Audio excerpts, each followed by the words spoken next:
Assalamualaikum warahmatullahi wabarakatuh.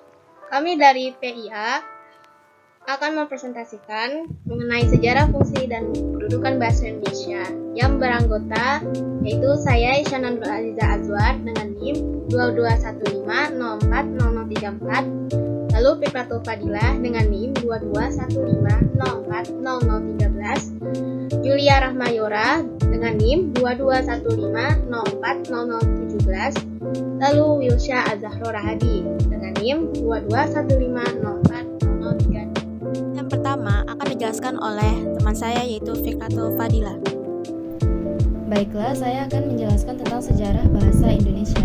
Bahasa Indonesia merupakan bahasa resmi Negara Kesatuan Republik Indonesia dan merupakan bahasa persatuan oleh bangsa Indonesia. Pada zaman Kerajaan Sriwijaya abad ke-7 Masehi, bahasa Melayu kuno dipakai sebagai bahasa kenegaraan. Hal itu dapat diketahui dari 4 prasasti yang berusia berdekatan yang ditemukan di Sumatera bagian selatan peninggalan kerajaan tersebut. Prasasti tersebut diantaranya Prasasti di Kedukan Bukit Brangka tahun 683 Masehi yang ditemukan di daerah Palembang, Talang Tuwo Brangka tahun 684 Masehi yang ditemukan di daerah Palembang, Kota Kapur Brangka tahun 686 Masehi yang ditemukan di Bangka Barat, dan Karangbrahi Brangka tahun 688 Masehi yang ditemukan di daerah Jambi. Prasasti itu bertuliskan huruf Pranagari berbahasa Melayu kuno. Pada saat itu, bahasa Melayu yang digunakan bercampur kata-kata bahasa Sanskerta. Sebagai penguasa perdagangan di Kepulauan Nusantara, para pedagangnya membuat orang-orang yang berniaga terpaksa menggunakan bahasa Melayu walaupun dengan cara yang kurang sempurna. Hal itu melahirkan berbagai varian lokal dan temporal pada bahasa Melayu yang secara umum dinamakan bahasa Melayu pasar oleh para peneliti. Slide yang kedua akan dijelaskan oleh saya Isyana Nurul Aziza Azwar, yaitu penemuan prasasti berbahasa Melayu kuno di Jawa Tengah berangkat tahun abad ke-9 dan prasasti di dekat Bogor, prasasti Bogor dari abad ke-10 menunjukkan penyebaran penggunaan bahasa itu di Pulau Jawa.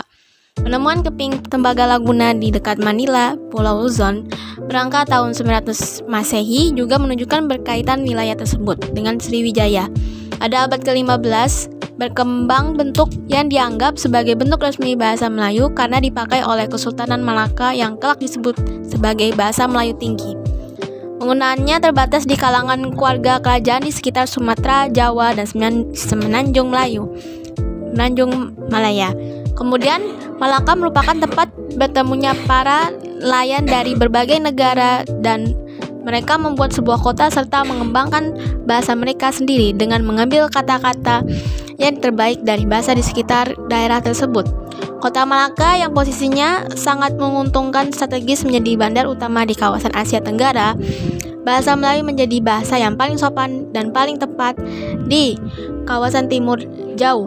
Ejaan resmi bahasa Melayu pertama kali disusun oleh C.H.A. van Ovizen yang dibantu oleh Muhammad Sultan Ibrahim dan Nawawi Sultan Makmur yang dimuat dalam kitab logat Melayu pada tahun 1801. Slide yang ketiga dan keempat akan dijelaskan oleh Wilsya Azahro. Perkembangan ejaan bahasa Indonesia sampai saat ini.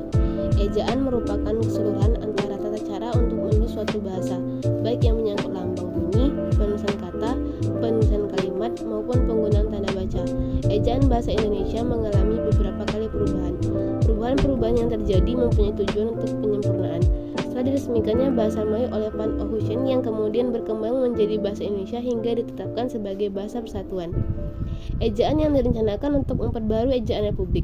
Penyusunan ejaan ini dilakukan oleh Panitia Pembaharuan Ejaan Bahasa Indonesia. Konsep ejaan pembaharuan yang telah berhasil disusun itu dikenal dengan sebuah nama yang diambil dari 2 nama tokoh yang pernah mengetuai panitia ejaan itu, yaitu Pariono dan Eka Topog. Pada tahun 1957, panitia itu berhasil merumuskan patokan-patokan ejaan baru. Akan tetapi, hasil kerja panitia tersebut tidak pernah diumumkan secara resmi sehingga ejaan itu pun belum pernah diberlakukan. Salah satu hal yang menarik dalam konsep ejaan pembaharuan ialah disederhanakannya huruf-huruf yang berupa gabungan konsonan dengan huruf tunggal. Hal itu antara lain tampak dalam contoh di bawah ini. 1. Gabungan konsonan DJ diubah menjadi J. Gabungan konsonan TJ diubah menjadi TS. Gabungan konsonan eng diubah menjadi ND. Gabungan konsonan NJ diubah menjadi N. Gabungan konsonan SJ diubah menjadi S. Kecuali itu, gabungan vokal I, AU, dan OI atau yang lazim disebut diftong ditulis berdasarkan pelafalannya yaitu menjadi I, AU, dan OI. Lalu slide selanjutnya akan dijelaskan oleh Yora. Baiklah, saya akan menjelaskan tentang fungsi bahasa Indonesia. Bahasa Indonesia sebagai bahasa nasional berfungsi sebagai yang pertama, jati diri bangsa, yang kedua, kebanggaan nasional, yang ketiga, sarana pemersatu berbagai suku bangsa, dan yang keempat yaitu sarana komunikasi antar daerah dan antar budaya daerah. Bahasa Indonesia sebagai bahasa resmi negara berfungsi sebagai yang pertama, bahasa resmi kenegaraan, yang kedua, bahasa pengantar pendidikan, yang ketiga, sarana komunikasi tingkat nasional, yang keempat, sarana pengembangan kebudayaan nasional, yang kelima yaitu sarana transaksi dan dokumentasi niaga. Selanjutnya yaitu sarana pengembangan dan pemanfaatan ilmu pengetahuan, teknologi, serta seni dan bahasa media massa. Selanjutnya yaitu tentang kedudukan bahasa Indonesia. Yang pertama yaitu bahasa Indonesia berkedudukan sebagai bahasa nasional dan bahasa resmi negara. Yang kedua yaitu bahasa-bahasa di Indonesia selain bahasa Indonesia dan bahasa asing berkedudukan sebagai bahasa daerah. Yang ketiga, bahasa-bahasa di Indonesia selain bahasa Indonesia dan bahasa daerah berkedudukan sebagai bahasa asing. Lalu selanjutnya problematika bahasa Indonesia dan solusi dari problematika tersebut akan dijelaskan oleh saya sendiri. Yang pertama, problematika mengenai ekstern.